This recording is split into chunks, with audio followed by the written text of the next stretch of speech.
श्रीमान नारायण। दोस्तों कैसे हैं आप लोग अच्छे होंगे। मैं अपना यूट्यूब चैनल पर आप सभी को स्वागत करती हूं। दोस्तों आप मेरे चैनल पर नए हैं तो प्लीज़ सब्सक्राइब कीजिए। अगर पुराने हैं तो लाइक कीजिए, कमेंट कीजिए, शेयर कीजिए। दोस्तों सपोर्ट कीजिए। मैं एक आज देवी माँ का गीत लेकर आई हूँ दोस्तों, क्षमा याचना। जब पूजा पाठ हो जाता था हम देवी माँ से कैसे क्षमा याचना यहाँ पर करते हैं, आप लोग को सुनाने जा रहे हैं। पूजावा करे में गलती भइल होइए माई जी। पूजावा करे में गलती भइल होइए माई जी। हमारा गलतिया के क्षमा करबे माई जी।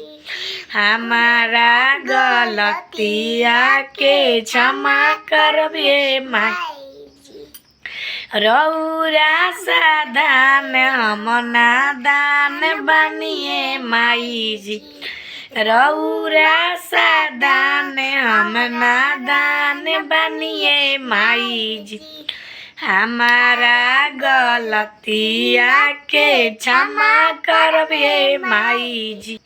पौआ पाखारे में गलती भइल ए माई जी। हमारा गलतिया के क्षमा करबे माई जी। हार फूल चढ़ावे में गलती भइल होइए माई जी। हमारा गलतिया के क्षमा करबे माई जी।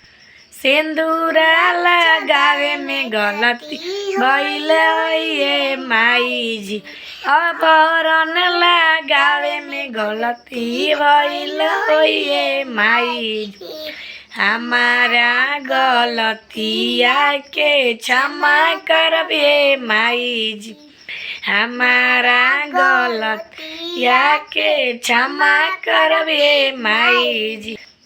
फलवा चढ़ावे में गलती भइल होइए माई जी।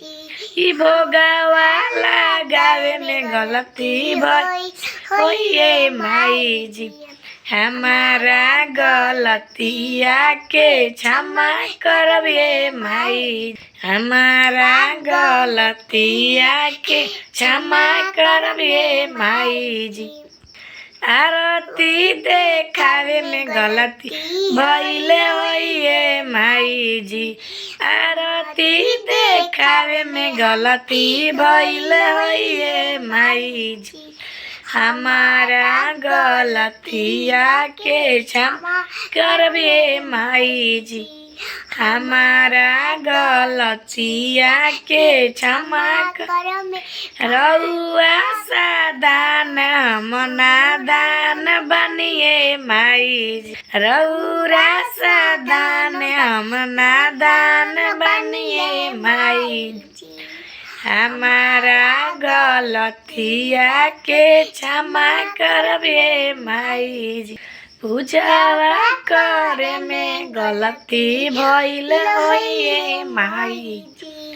हमारा गलतिया के क्षमा करबे माई जी। हमारा गलतिया के क्षमा करबे माई। दोस्तों कैसा लगा एक लाइक ज़रूर कीजिएगा और चैनल पर नए हैं तो प्लीज़ सब्सक्राइब कीजिएगा। तब तक के लिए राधे राधे दोस्तों। फिर मिलूंगे एक नए वीडियो के साथ।